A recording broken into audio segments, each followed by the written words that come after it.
Indonesia adalah bangsa yang terus bergerak, negara yang dikenal dengan semangat, keberagaman, dan dorongan tanpa henti dari rakyatnya. Setiap hari jutaan orang bangun dengan harapan menavigasi jalanan ramai Jakarta, Surabaya, dan kota-kota lainnya, semuanya berjuang untuk hari esok yang lebih baik. Kisah kita adalah kisah ambisi, tentang bangsa yang bertekad untuk bangkit, menghubungkan, dan makmur. Dengan impian seluas Nusantara, Indonesia membayangkan masa depan di mana setiap pulau, dari Sumatera hingga Papua, terhubung tanpa hambatan. Bayangkan sebuah negara di mana barang, orang, dan ide mengalir bebas melintasi ribuan pulau, di mana tidak ada komunitas yang terisolasi, dan di mana kesempatan mencapai bahkan pesisir yang paling terpencil. Untuk menghubungkan pulau-pulau kita dan menggerakkan kota-kota kita, kita membutuhkan infrastruktur kelas dunia. Ini adalah tulang punggung ekonomi kita. Kereta cepat, jalan tol modern, pelabuhan yang andal, dan jaringan listrik yang kuat bukan hanya simbol kemajuan. Itu adalah fondasi untuk pertumbuhan, lapangan kerja, dan kualitas hidup yang lebih baik bagi seluruh rakyat Indonesia. Namun ambisi kita menghadapi kenyataan pahit, anggaran negara terbatas. Setiap rupiah harus dimanfaatkan semaksimal mungkin, dan pilihan sulit dibuat setiap tahun tentang proyek mana yang akan dilanjutkan dan mana yang harus menunggu. Sumber daya pemerintah meskipun signifikan, tidak cukup untuk memenuhi skala impian kita. Mengandalkan dana publik semata berarti kemajuan yang lambat dan peluang yang terlewatkan.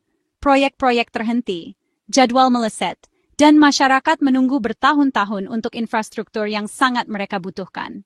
Biaya penundaan tidak hanya diukur dalam uang, tetapi juga dalam potensi yang hilang dan janji yang tidak terpenuhi. Kesenjangan antara apa yang kita butuhkan dan apa yang mampu kita sediakan adalah tantangan utama kita. Pusat-pusat kota mungkin berkembang pesat, tetapi daerah pedesaan berisiko tertinggal, memperdalam ketidaksetaraan dan menghambat kemajuan nasional.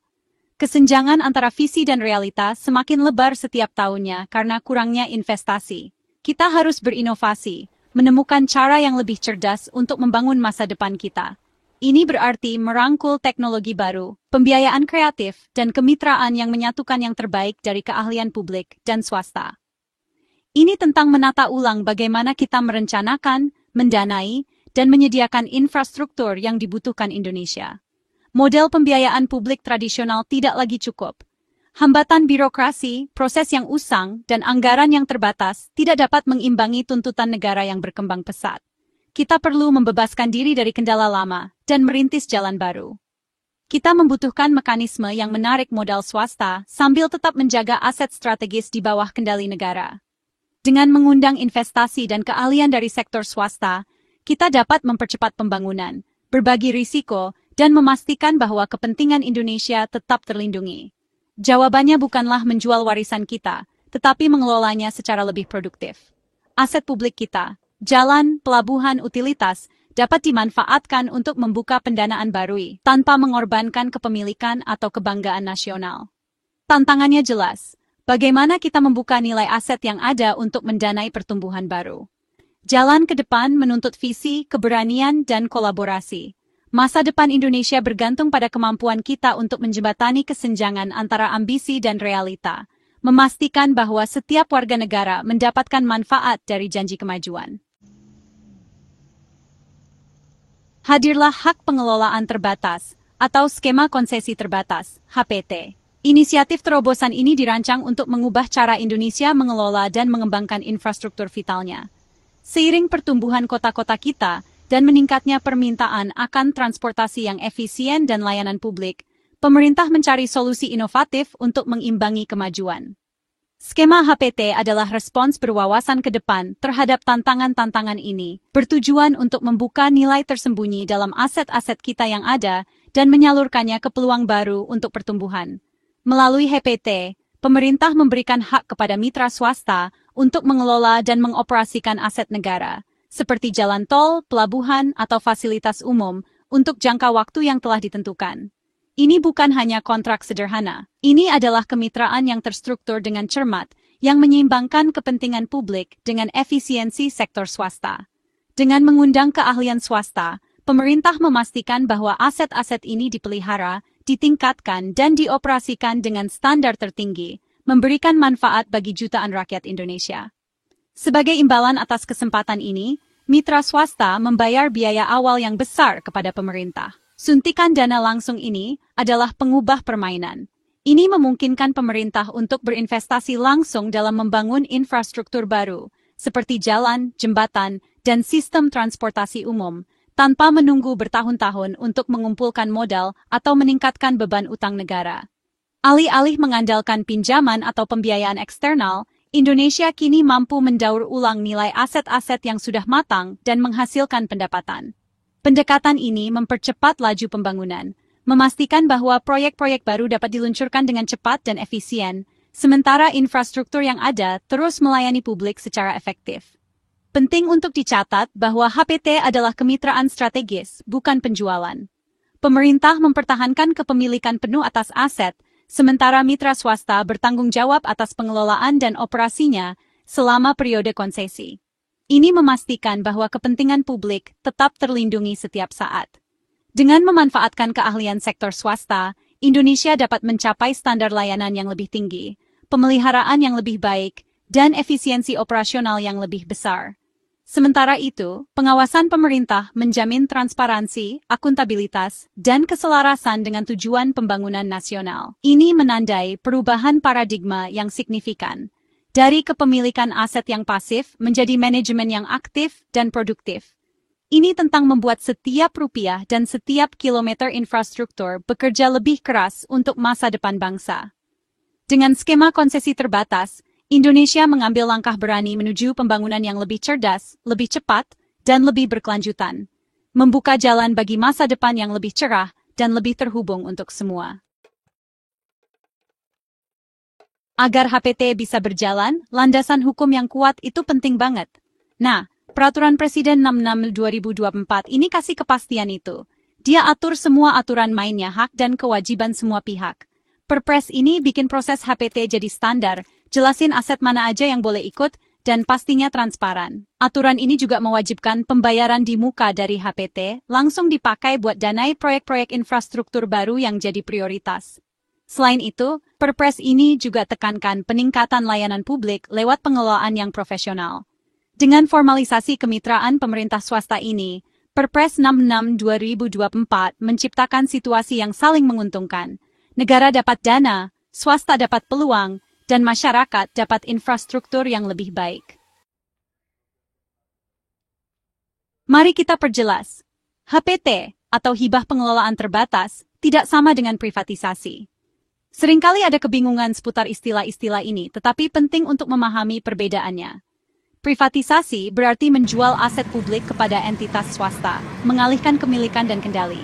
HPT, di sisi lain, adalah tentang modernisasi, mendatangkan keahlian dan sumber daya swasta untuk meningkatkan dan mengelola aset publik, sementara pemerintah tetap mempertahankan kepemilikan penuh. Negara tidak pernah kehilangan kepemilikan, hanya memberikan hak pengelolaan sementara kepada mitra swasta untuk jangka waktu tertentu. Ini adalah perjanjian yang terstruktur dengan cermat, bukan penjualan. Pemerintah tetap menjadi pemilik utama, memastikan bahwa aset publik tetap berada di tangan publik. Pada akhir masa konsesi, aset, baik itu jalan, rumah sakit, atau pembangkit listrik, kembali ke negara, seringkali dalam kondisi yang lebih baik dari sebelumnya. Mitra swasta diwajibkan untuk memelihara dan bahkan meningkatkan aset, sehingga publik pada akhirnya mendapatkan manfaat dari infrastruktur dan layanan yang lebih baik. Sepanjang kemitraan, pemerintah menetapkan aturan, memantau kinerja, dan menegakkan standar yang ketat.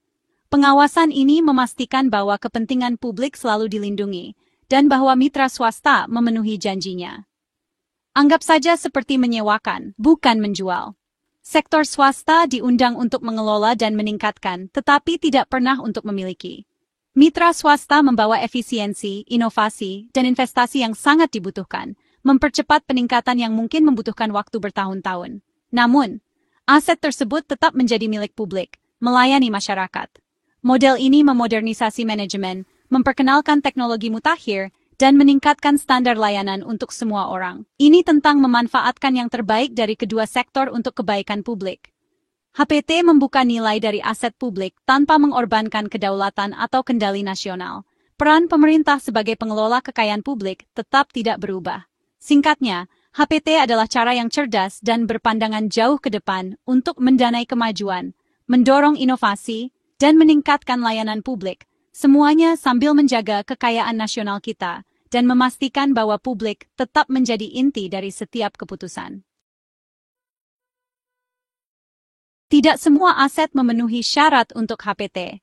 Fokusnya adalah pada infrastruktur yang sudah mapan dan menghasilkan pendapatan, seperti jalan tol, pelabuhan, bandara, dan pembangkit listrik, yang sepenuhnya dimiliki oleh negara atau BUMN. Aset-aset ini harus memiliki arus kas yang stabil dan tidak ada masalah hukum. Pemerintah secara strategis memilih aset yang penting bagi perekonomian dan dapat memperoleh manfaat dari pengelolaan yang lebih baik. Pembayaran di muka dari HPT dialokasikan untuk proyek-proyek baru yang sangat penting, seringkali pengembangan baru di daerah-daerah yang kurang terlayani. Ini menciptakan sebuah siklus, aset yang sudah mapan mendanai pertumbuhan baru, menyebarkan pembangunan secara lebih merata di seluruh Indonesia. Proyek HPT bisa dimulai dengan dua cara. Jalur yang diminta dipimpin oleh pemerintah. Kementerian atau BUMN mengidentifikasi aset, menyiapkan proposal, dan mengundang penawaran yang kompetitif. Ini memastikan keselarasan dengan prioritas nasional dan transparansi. Jalur yang tidak diminta memungkinkan perusahaan swasta mengusulkan proyek, membawa ide-ide segar. Jika layak, proposal ini memicu tender terbuka, seringkali menggunakan sistem Swiss Challenge. Kedua jalur ini mendorong inovasi dan persaingan, memastikan nilai terbaik bagi negara dan masyarakat. Mengkoordinasikan proyek-proyek infrastruktur yang rumit membutuhkan badan pusat, hadirlah KPPIP, Komite Percepatan Penyediaan Infrastruktur Prioritas. KPPIP mengawasi proyek strategis nasional, termasuk HPT, memastikan keselarasan dengan tujuan nasional. KPPIP ninjau proposal, mengatasi hambatan, dan memfasilitasi kerjasama antar lembaga. Dukungan KPPIP meningkatkan kepercayaan investor dan menjaga proyek tetap berjalan sesuai rencana. Peran KPPIP adalah menciptakan kondisi yang tepat untuk keberhasilan, bukan mengelola proyek secara langsung. Dengan KPPIP, ambisi infrastruktur Indonesia memiliki juara yang berdedikasi. HPT memberikan 3 keuntungan sekaligus. Bagi investor, HPT menawarkan aset yang stabil dan menghasilkan pendapatan dengan risiko lebih rendah. Bagi negara, HPT menyediakan dana awal yang besar tanpa utang baru, sambil mempertahankan kepemilikan dan mengalihkan risiko operasional. Bagi masyarakat, HPT berarti pelayanan yang lebih baik, bandara yang lebih bersih, pelabuhan yang lebih cepat, jalan yang lebih baik, tanpa membebani anggaran. Proyek-proyek baru yang didanai HPT menciptakan lapangan kerja dan mendorong ekonomi lokal. Dengan menyelaraskan kepentingan swasta, publik, dan masyarakat, HPT menjadi mesin yang kuat untuk pertumbuhan yang inklusif. Peluncuran HPT yang didukung oleh Perpres 66/2024 adalah sebuah titik balik. Namun keberhasilan bergantung pada eksekusi, yang dipandu oleh transparansi, kelayakan, dan kelayakan bank. Setiap langkah, mulai dari pemilihan aset hingga penawaran, harus terbuka dan adil untuk membangun kepercayaan dan menarik investor berkualitas.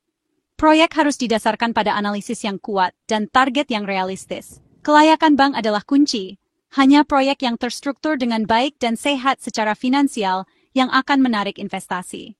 Dengan dukungan KPPIP dan komitmen terhadap prinsip-prinsip ini, HPT dapat membuka potensi Indonesia, mendanai infrastruktur yang akan mendorong kemajuan bangsa kita.